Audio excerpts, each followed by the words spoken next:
the UK disproved that banning firearms really isn't the answer, and they have no room to criticize the US at all.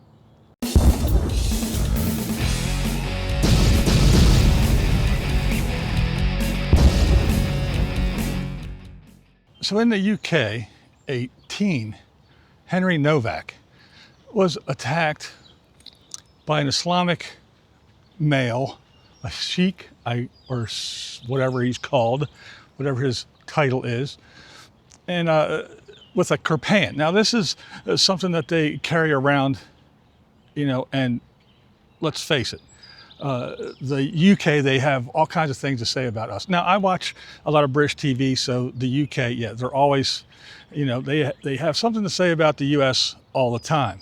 One of the things is our constitutional Second Amendment right, and how it's archaic, and well, what is this kirpan thing? How archaic and old is that?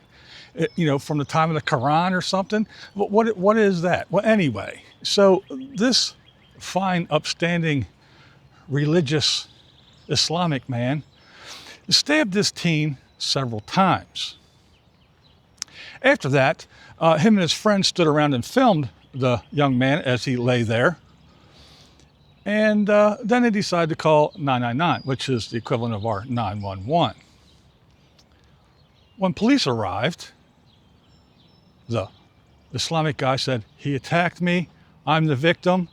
So, as the teen lay there drowning in his own blood, gurgling and saying, "I've been stabbed, I can't breathe," several times, the cop leaned down and said, "I don't think so, mate."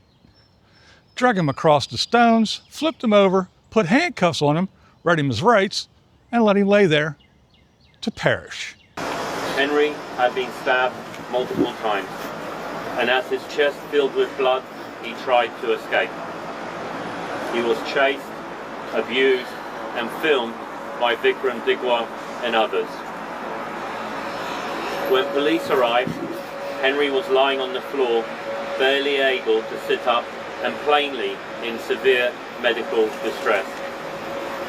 With his final words, he told officers that he could not breathe. He told them he had been stabbed. In fact, Henry told officers that he could not breathe 9 times. He told them he had been stabbed 4 times. The response from one officer was, "I don't think you have, mate."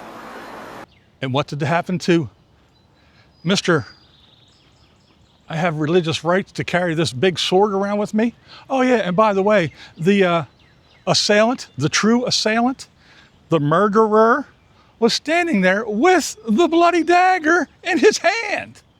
But yet, the UK police did not heed the boy's warnings that he was stabbed. They didn't even look. A guy standing right next to him with a bloody dagger. Nah, couldn't have been stabbed. I don't think so, mate. Henry was pulled across the gravel, his hands forced behind his back, and he was placed in handcuffs.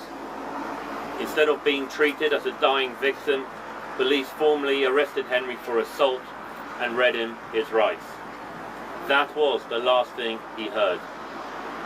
Now, when the investigation finally went on to this young man's murder,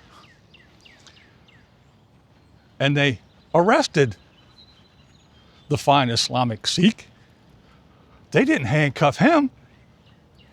Nope, didn't handcuff him.